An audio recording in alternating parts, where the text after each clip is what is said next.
The diner on Calloway Street was nearly empty on a rainy Tuesday night. Just a few booths, a buzzing overhead light, and the quiet sound of rain against the windows. Ethan Walker, a black single father in his early 40s, sat across from his 9-year-old daughter, Lily. They had ordered their usual. It was supposed to be a simple dinner. But Lily wasn't eating. She was staring at the far corner of the diner where a woman sat alone, damp coat, tired eyes, one hand wrapped around a nearly empty bowl of soup and the other gripping her bag like it was the last thing she owned.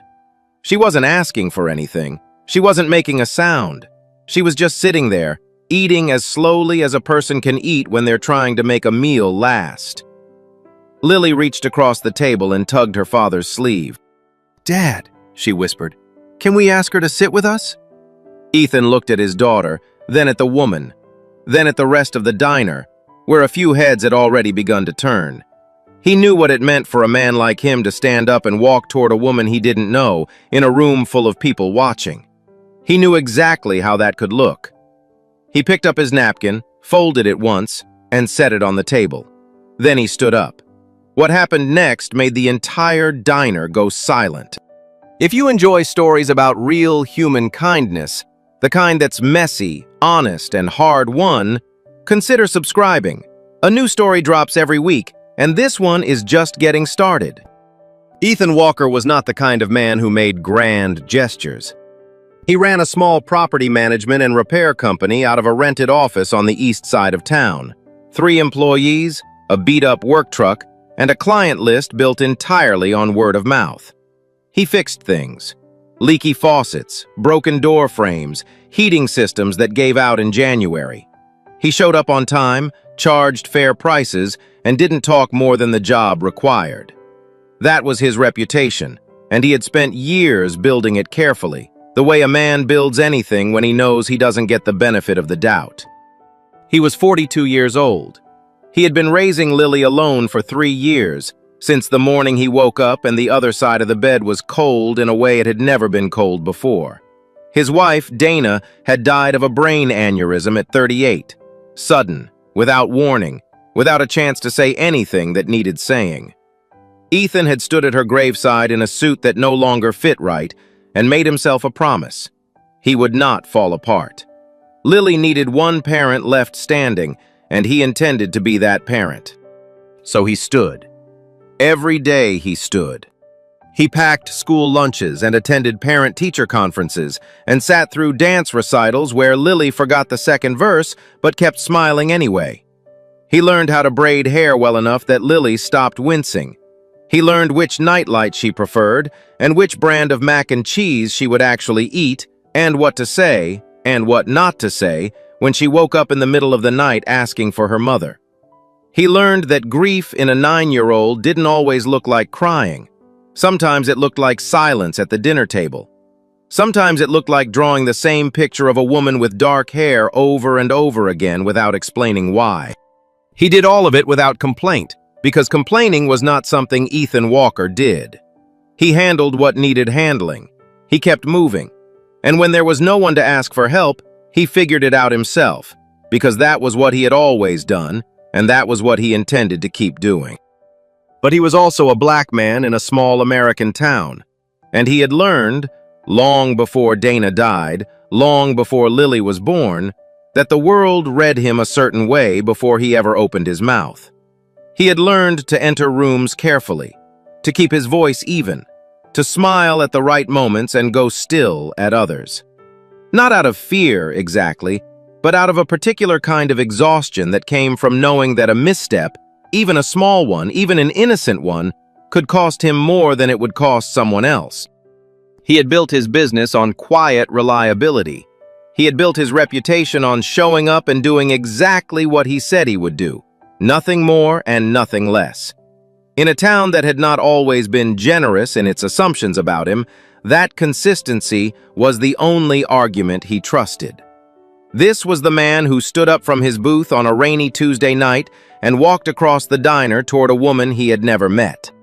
He stopped at a respectful distance from her table. He didn't lean over. He didn't reach for anything. He kept his hands visible and his voice low, aware, acutely, painfully aware that the couple in the booth 3 feet away had gone quiet, and the man at the counter had half turned on his stool, and the server near the kitchen door had stopped moving. The woman looked up at him. She was in her mid-30s, though exhaustion made her look older. Her coat was still damp from the rain. Her hair had been pulled back, but loose strands had fallen across her forehead, and she hadn't bothered to push them away. In front of her sat a bowl of soup, nearly empty, and a glass of water. She held her bag in her lap with both hands, fingers wrapped around the strap. She hadn't been crying. She hadn't been asking for anything. She had just been sitting there, eating her soup slowly in the corner, alone, in the particular way that people are alone when they have gotten very good at it. "Excuse me," Ethan said. "I'm sorry to interrupt." She waited. "My daughter and I have a booth over there." He gestured without pointing. "There's room if you'd like to join us. That's all. No other reason." She looked past him toward the window booth. The little girl, 9, maybe 10, was watching with open, uncomplicated hope. Not curiosity, not pity, just hope, the way children have it before they learn to be embarrassed by it.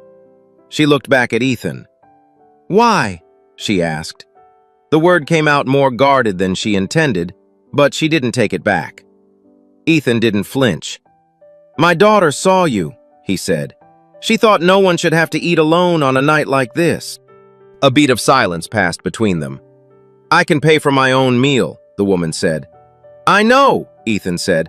"I'm not offering to pay for it." Something shifted in her expression. Not softness exactly, but a slight loosening, like a door that hadn't been opened in a while, giving just a little on its hinges. She looked at him for a moment longer, the way a person looks at something when they're trying to figure out if it's real. Then she picked up her bowl and her glass and her bag, and she stood. They didn't talk much that first night. Ethan introduced himself and Lily. The woman told them her name was Clara. Lily asked if she liked grilled cheese, and Clara said she did, and Lily pushed half of hers across the table without asking permission, which made Ethan start to say something and then decide not to. Clara accepted the half sandwich. She ate it slowly, the way she ate everything. At some point, the rain picked up outside, and someone turned the diner music up slightly, and the three of them sat in the warm, buzzing light of the window booth and didn't say very much and didn't need to. Lily talked a little about school. Clara asked 1 or 2 questions and listened to the answers the way some adults forget how to, completely without looking elsewhere. Ethan drank his coffee and watched his daughter talk and felt something in the evening settle, the way things settle when they land where they were supposed to be. When the bill came, Clara flagged down the server herself and paid her portion before Ethan could reach for the check. He didn't argue. He had told her he wasn't offering to pay for her meal, and he meant it. Lily watched all of this with great interest. In the car on the way home, she was quiet for a long time. The windshield wipers moved back and forth. The heater ran. Then she said from the back seat, "Dad, I'm glad we asked her." Ethan kept his eyes on the wet road ahead. "Yeah," he said. "Me too." He meant it. He just didn't know yet what asking her was going to cost him and teach him over the months that followed. Her full name was Clara Bennett. Ethan learned this gradually, the way you learn most things about a person who doesn't offer information freely. She had grown up in this town, left it at 24, spent 8 years somewhere else building a life she'd thought was hers to keep. Then her mother, Ruth Bennett, retired school teacher, stubborn as weather, had been diagnosed with congestive heart failure. And Clara had come back 18 months ago without quite deciding to, the way people return to places when the alternative is unthinkable. She was working 2 jobs, days at a dry cleaner on 5th Street, where she stood on her feet for 6 hours pressing other people's dress shirts and suits. Evenings answering phones at a medical supply company, a job that paid $11 an hour and required a headset and a patience she had learned to manufacture from scratch. Neither job paid enough. Both jobs together still didn't pay enough. She had stopped doing the math because the math always came out the same, and looking at it directly didn't change anything. Her mother's medication costs ran well above what the insurance covered. The landlord had raised the rent twice in 14 months, citing improvements to the building that Clara had not noticed. Her car, a 10-year-old sedan that she'd driven back into town with 200,000 miles on it, started on most mornings but not all of them. And the mechanic had identified 3 problems, and she had fixed one and was pretending the other 2 hadn't been mentioned. She had ordered the soup at the diner that night because it was the cheapest thing on the menu and came with a roll, and if she ate it slowly enough, she wouldn't feel hungry again until morning. She was not proud of this calculation, but she had made it the way she made all her calculations now, quietly, without drama, without letting her face show what the numbers actually looked like. She did not want anyone's pity. She had decided that a long time ago, somewhere between the insurance denials and the second rent increase, and she had held to it the way a person holds to the one thing they feel they can still control. They ran into her the way you run into people in a small town. At the grocery store on a Wednesday afternoon. At the laundromat on a Saturday morning. At the bus stop on the corner of Callaway and 3rd when her car hadn't started, and the dry cleaner shift began at 7.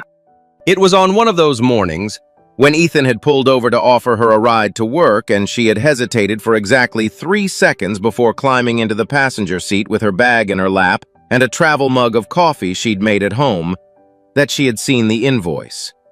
It was sitting on the dashboard, a yellow carbon copy work order, the kind Ethan's company used for property jobs. She hadn't thought anything of it at the time. She'd glanced at the reference number printed in the top corner the way you glance at things that aren't meant for you, and looked away and out the window. She would not remember it again for months. Each time they met after that, Lily was the one who waved first. Each time, Clara waved back. And gradually, without anyone deciding it officially, they began to overlap. Clara would sometimes be at the diner on the same nights Ethan and Lily came in. They would end up at the same table almost by habit. Lily would talk about school, her teacher, her best friend, a book she was reading that she felt strongly about. Clara would listen in the particular way she had, fully, without glancing at her phone, without filling silences that didn't need filling. Ethan would drink his coffee and say little and pay attention to everything. Over the course of several weeks, he learned the outline of her life the way you learn things when someone isn't trying to tell you, in fragments, in passing comments, in the small, unguarded moments between one topic and the next. He learned about Ruth and the medication costs and the landlord and the car. He learned that Clara had once wanted to go back to school for accounting, that she was good with numbers in the abstract even when the numbers in her own life didn't cooperate. He learned that she checked on her mother every single day without exception, and that she never spoke about this as sacrifice, only as the thing you did when someone needed you, and you were the one who was there. Clara never framed any of her difficulties as complaint. She stated facts the way a person states weather. This is what it is. This is what I'm working with.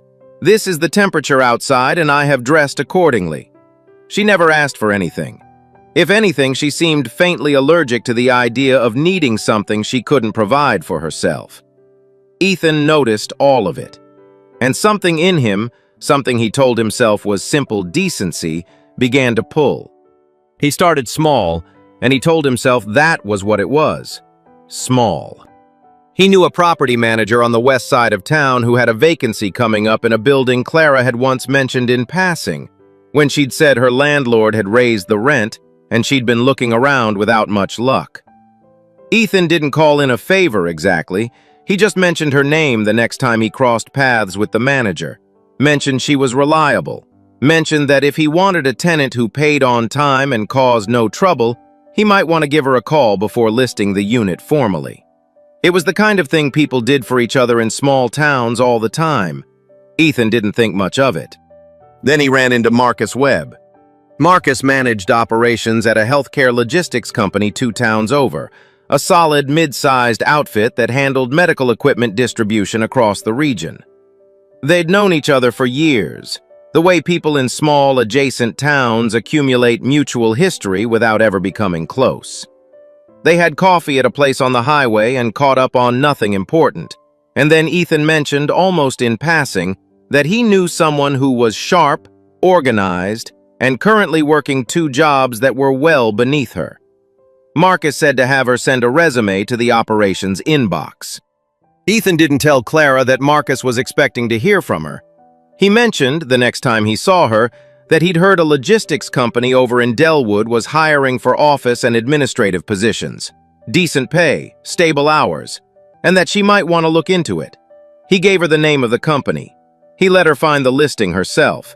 He let her believe the application was her own discovery. She got the interview.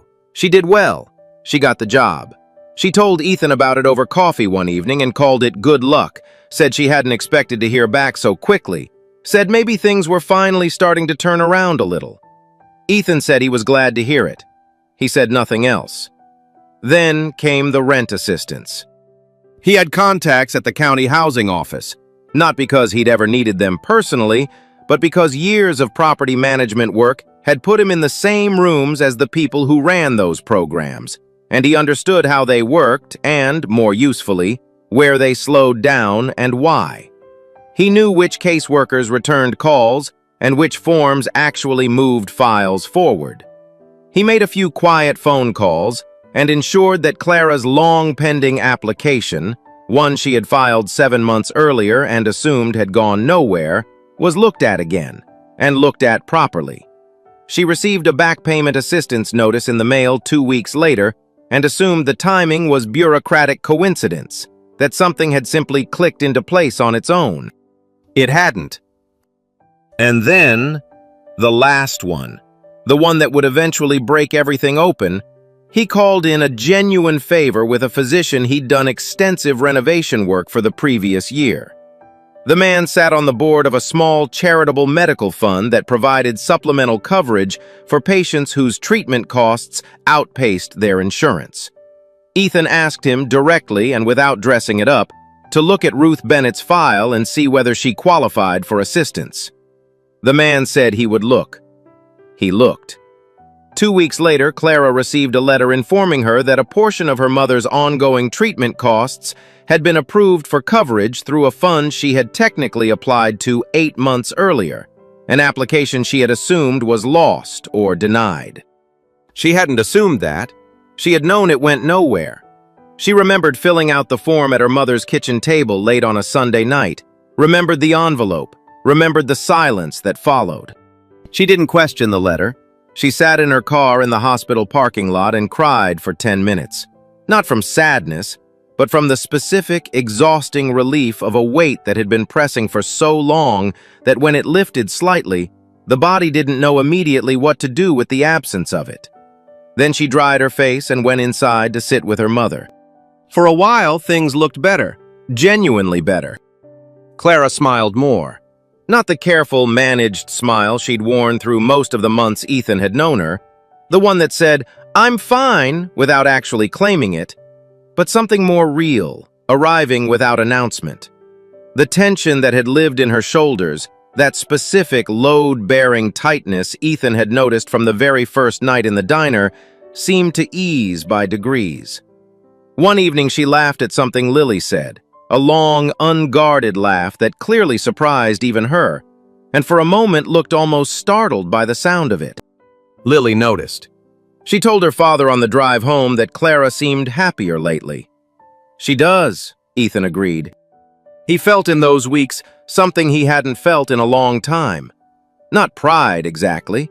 Pride would have required acknowledging what he'd done, and he was keeping that quiet. Something more ambient than pride. The deep, settling satisfaction of a problem identified, addressed, and resolved. The particular piece of a man who believes he has handled something correctly and can now stop worrying about it. He did not examine the feeling too closely. If he had, he might have noticed sooner what it actually was, and what it was doing. Clara noticed things the way careful people notice them. Not all at once, but in slow accumulation, the way water finds a crack. The rental unit had come available faster than any vacancy she'd ever applied for, in a building she'd only mentioned once, in passing. The job in Delwood had materialized almost immediately after a single conversation with Ethan, at a company she hadn't heard of before he mentioned the name, through a listing she'd found without quite knowing where to look first. The housing assistance had come through after 7 months of silence, arriving precisely when the math had stopped working. And the medical fund letter, she had read it 3 times and then a 4th time, and something about the language around the approval process didn't quite line up with what she remembered of the original application.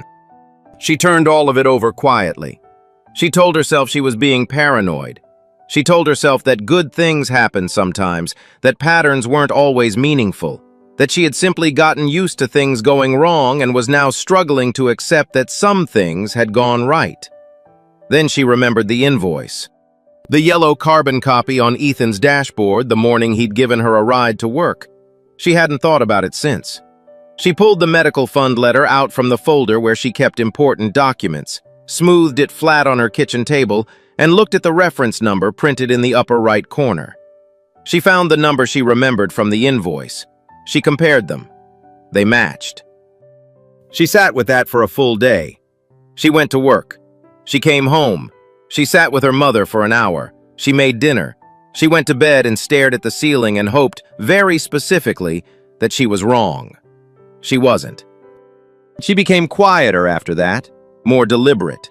She started paying for her meals faster, producing her card before Ethan could shift toward the check. She declined a ride home one evening when it was raining, said she had an umbrella, which she did not. She began suggesting earlier ends to their dinners, an early morning, a work call to prepare for. And Ethan noticed but told himself she was tired, that her life made reasonable demands on her energy, that it had nothing to do with him. Lily noticed too. On the drive home from the diner one evening, she said quietly, almost to the window, "Dad, why doesn't Clara laugh like she used to?" Ethan kept his eyes on the road. "She's got a lot going on," he said. Lily didn't answer. She pressed her forehead against the cold glass and watched the streetlights pass and said nothing else for the rest of the drive, which was, in its own way, a kind of answer. The following week, Ethan and Lily arrived at the diner to find Clara already there. This had never happened before. Clara was never there first. She was sitting in their usual booth with a glass of water in front of her and nothing else. No menu, no soup, no phone on the table. Just the water and, folded once beside it, a letter. Lily slid into the booth beside her. Ethan sat across from them both. He looked at Clara's face and understood, before a single word was spoken, that the evening had already been decided. Clara placed her hand flat on the letter. "Was it you?" she asked. Her voice was even, not loud, not shaking, something more complicated than anger, the voice of someone who had already done the hard work of getting to the question and now just needed the answer. Ethan looked at the letter. He recognized the letterhead. He could have bought time. He could have said he wasn't sure what she meant, asked her to explain, softened the approach. He considered it for 1 second. Then he said, "Yes." Clara nodded slowly. "The rent," she said. "The job, the housing assistance." "Yes." The diner moved around them. Plates, voices, the low hum of the kitchen. But at their booth, everything was still. Lily sat motionless beside Clara, her eyes tracking carefully between the two adults with the focused attention of a child who has understood that something important is happening and made herself as quiet as possible in order to stay in the room. Clara didn't raise her voice. She didn't cry. She looked at Ethan and said, "The thing that hurts most isn't that you helped me." She paused, letting that settle. "It's that you never asked if I wanted to be helped that way." Ethan opened his mouth. Clara continued. "I know what my life looks like from the outside. I know what a mess looks like. But it was my mess. I was the one managing it, making decisions about it, figuring out which part to fix first. That was the one thing I still had." She looked down at the letter for a moment, then back at him. "You went around me. You made choices about my life because you decided you knew better, and you did it quietly, so I wouldn't even know to say no. I thought I was—" "I know what you thought." Her voice didn't waver. "You thought you were helping. I believe that, I do. But what you actually did was take away the only thing I had full control over, my own path, my own choices." She folded the letter once more. You didn't give me a hand. You rewrote the whole story and put yourself in it as the man who saved me, without asking if that's the story I wanted." The words landed with the precision of something exactly true. Ethan had nothing to say to them, because they were right. He sat there in the yellow light of the diner and had nothing. Clara stood. She looked at Lily, briefly, directly, with an expression that was not anger but something closer to sorrow, a look that said clearly, "This has nothing to do with you." And then she picked up her bag and walked to the door and out into the cold night. Lily watched her go. Then she turned to her father, and in a voice so quiet it was nearly only breath, she asked, "Dad, if you help someone and it makes them sad, is it still helping?" Ethan sat with his coffee going cold in front of him, and his daughter watching him with those wide, waiting eyes, and he had no answer that felt honest enough to say aloud. It was the worst moment of the year, possibly longer than that. Not because Clara had walked out, but because Lily had asked the exact right question, and Ethan had spent 42 years believing he knew the answer, and now he was not sure he had ever known it at all. He didn't sleep well that night, or the night after. He lay in the dark and let himself do something he almost never did. He went back. Not just to the diner, not just to the look on Clara's face, but further. To the years after Dana died, when he had made every decision in the house alone because he'd told himself that was what Lily needed. Certainty, consistency, a father who did not show cracks. He had never asked Lily what she needed. He had decided what she needed and delivered it and called the whole thing love. He went back further still, to being a younger man, to rooms where people had formed conclusions about him before he opened his mouth, where his competence was something he had to prove rather than something assumed, where well-meaning people had quietly moved things around him, opportunities redirected, narratives shaped, without asking what he wanted because they had decided they already knew. He had spent years resenting that specific blindness. Not the cruelty. Cruelty was at least honest about what it was. The blindness, the certainty of people who believed they were helping so completely that it never occurred to them to ask. And then he had done the exact same thing to Clara. He got up at 5 in the morning and made coffee and sat at the kitchen table and stayed there until he heard Lily's alarm go off upstairs. She came down with her hair half undone and her socks mismatched, and the careful expression of a child who has been thinking hard about something overnight and hasn't quite finished. She poured cereal. She sat across from him. She didn't ask anything. "You asked me something last night," Ethan said. She looked up. "You asked if helping someone and making them sad was still helping." He wrapped both hands around his mug. "I've been thinking about it since." Lily waited. "I think I confused two things," he said slowly. "Helping and fixing. When you help someone, you ask them first. You find out what they actually need, and you let them decide whether they want it. When you fix someone," he stopped. "When you fix someone, you skip that part. You decide on your own what the problem is and what the solution should be, and then you just do it. And you tell yourself it's the same thing." He looked at his daughter across the table. "I was fixin'. I told myself I was helpin'." Lily was quiet for a moment. Then, "So what do you do now?" "I don't make it about me feeling better," he said. "I don't go find Clara today and explain myself and ask her to forgive me. That would just be more of the same. Me deciding what the right next step is and doing it without asking." He paused. "I fix what I actually broke, and I wait." Lily thought about this. "You let her be mad." "I let her be whatever she needs to be," Ethan said, "for as long as she needs to be it." He called Marcus Webb that morning before the workday began. He told him plainly that the referral he'd made for Clara needed to stand entirely on her own performance. He asked Marcus directly whether she was actually doing the job. Marcus didn't hesitate. "She's one of the best hires we've made in 2 years, Ethan. She came in and reorganized the entire intake filing system in her 3rd week. Nobody asked her to. She just saw it was inefficient and fixed it. I was going to call you, but to say thank you." not to give you a progress report." Ethan closed his eyes for a moment. "Good," he said. "Then it stays. But if she ever asks, she found the listing. She applied. She earned it." He contacted the county housing office next and removed his informal involvement from Clara's file.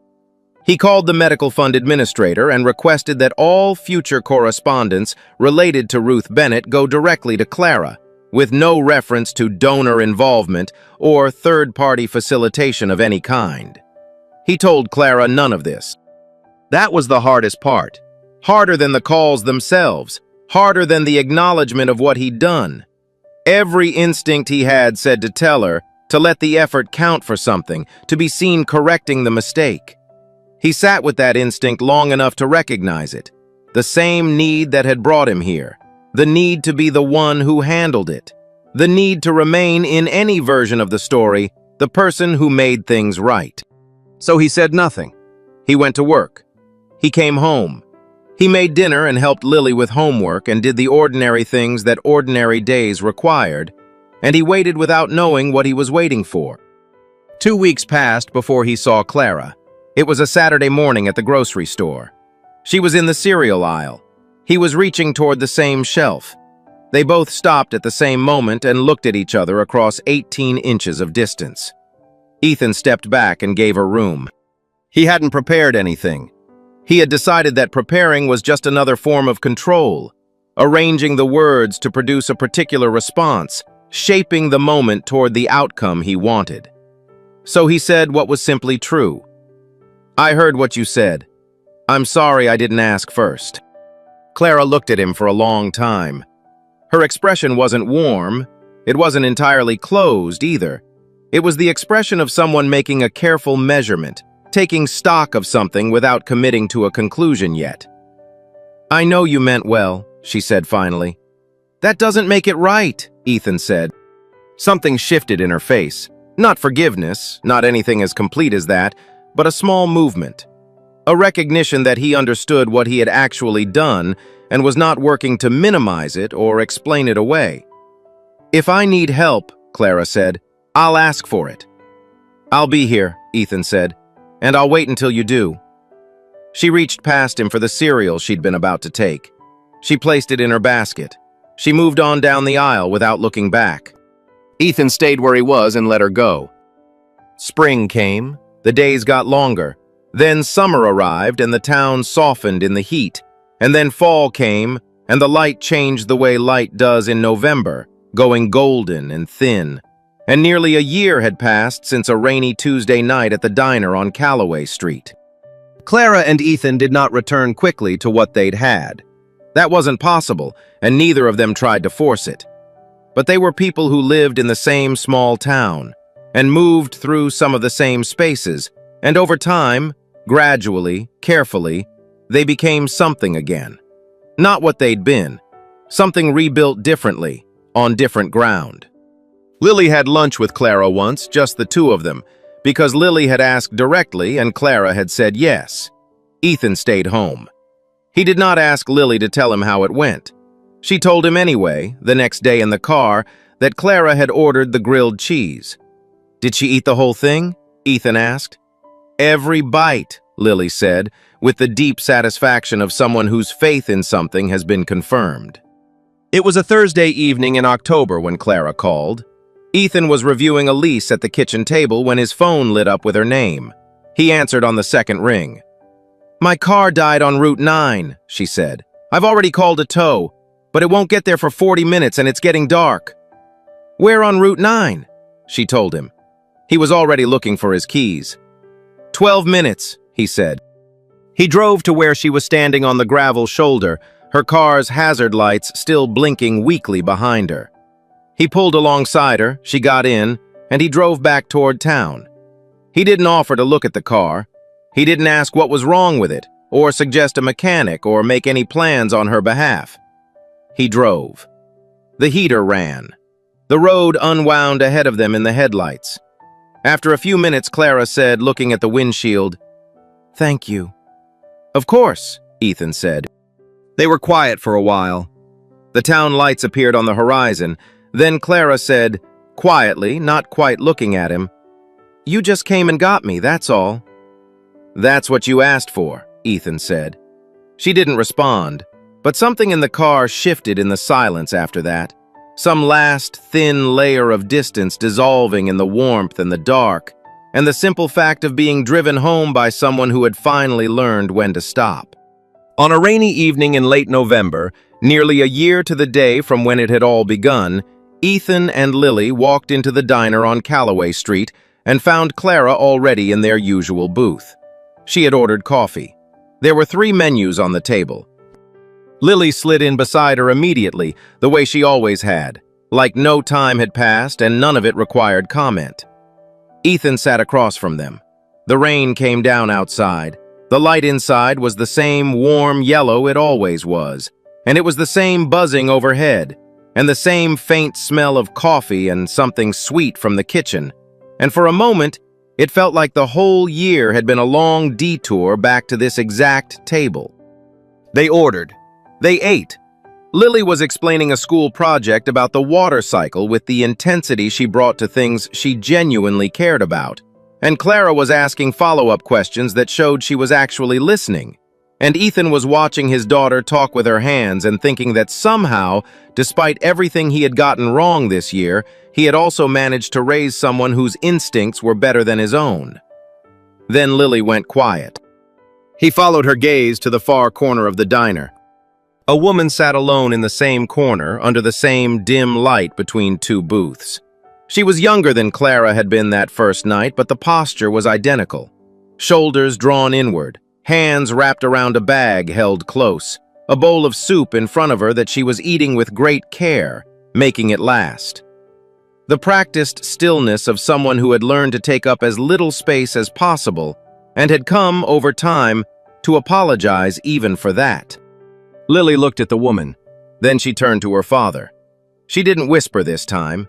She didn't lower her voice or hedge the question or look around to see who might be listening. She just asked it, in her clear and ordinary voice. "Dad, can we ask her to sit with us?" Ethan looked at his daughter. Then he looked at Clara. Clara had already seen the woman. She was watching Ethan now with an expression that held both a question and something that was almost quietly an answer to it. He could see the old caution move through her, the reflex of someone who had learned to be careful, and then he watched it pass and her face settle, and she gave a small, deliberate nod. Ethan set his coffee cup down. "Let's all go," he said. The 3 of them stood. They walked across the diner together, Ethan, Lily, Clara, and stopped at the edge of the woman's table. Ethan kept a respectful distance. He didn't loom. He didn't rush. He waited until she looked up. "Excuse me," he said. "We have room at our table if you'd like to join us." His voice was easy, unhurried, carrying nothing extra. "You order what you want. You pay your own check if you prefer. Nobody here is going to decide anything for you." The woman looked at him, then at Clara, then at Lily, who was watching her with the same open, uncomplicated hope she had always had and probably always would, the kind that made no demands and asked for nothing back. The diner had gone quiet, but it was a different quiet than the one that had fallen a year ago, when a black man stood up from his booth and walked across a room full of watching eyes, and the whole place held its breath to see what kind of story it was going to be. This quiet was simpler. It was the quiet that comes when people witness something they recognize as true. The woman looked at the empty chair beside their table. She looked at it for a long moment, measuring something. Then she picked up her bowl and her glass, and she stood. There's a version of kindness that needs to be noticed, that announces itself, keeps score, and quietly requires something in return. And then there's the kind Ethan had to learn the hard way, slower, quieter, and built on a single question he should have asked from the very beginning. Ask first, then help. Most of us have been on both sides of this. We've been the person who needed something and didn't know how to say so. And we've been the person who helped without asking, certain we knew best, surprised when it didn't land the way we intended. The gap between those 2 things isn't intention, it's respect. If this story meant something to you, share it with someone who needed to hear it today. And if you want more stories like this one, honest, human, quietly extraordinary, subscribe. We'll be here every week with another one waiting.